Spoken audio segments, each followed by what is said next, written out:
नमस्कार।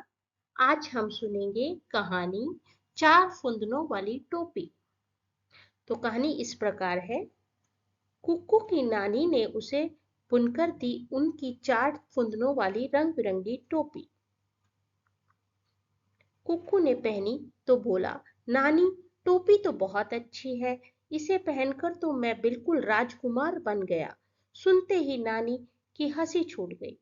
अगले दिन कुक्कू स्कूल गया तो उसी टोपी को पहनकर चला गया। वह सोच रहा था क्लास के बच्चे उसे मुबारकबाद देंगे, पर जैसे ही मौका मिला क्लास के बच्चों ने गुट बनाकर तालियां पीटनी शुरू कर दी। वह कह रहे थे, देखो देखो कुक्कू की अजीब सी टोपी, चार फुंदने वाली टोपी। कुक्कू घर आया तो ठिन ठिन ठिन ठिन करने नानी से बोला, नानी नानी क्लास के बच्चे चार फुंदने वाली टोपी कहकर मेरा मजाक उड़ा रहे थे।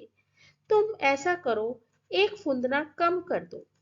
नानी बोली, अरे कुक्कू तू भी बुद्धू है, उड़ाने दो मजाक, अपने आप कल परसों तक ठीक हो जाएंगे।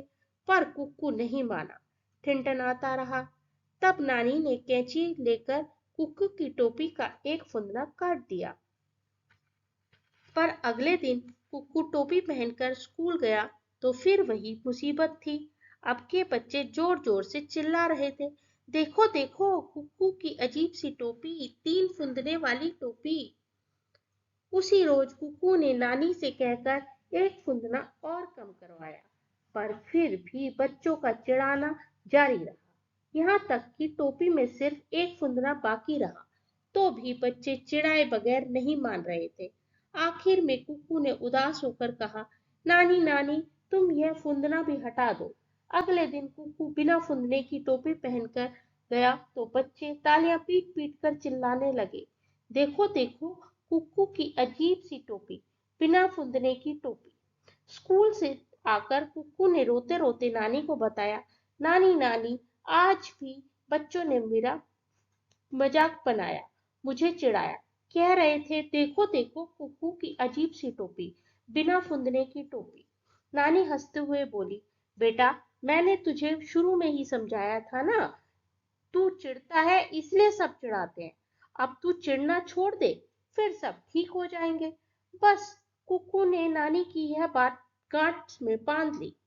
अब वह किसी बात से परेशान नहीं होता था। कुछ दिन तक तो बच्चों ने बिना फुंदने की टोपी कहकर चिढ़ाया, फिर खुद ही शांत हो गए। कुक्कू अब खुश था। हालांकि कभी कभी उसे टोपी के चार फुंदनों की याद आती थी, तो यह सोचकर उदास हो जाता था, कितने अच्छे लगते थे वह फुंदने, बेकार नानी से कहकर कटवाए।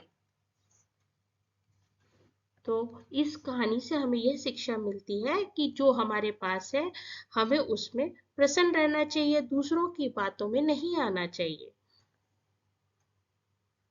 आशा है आपको कहानी पसंद आई होगी। तो चैनल को लाइक करना, दोस्तों में शेयर करना और सब्सक्राइब करना ना भूलें। धन्यवाद।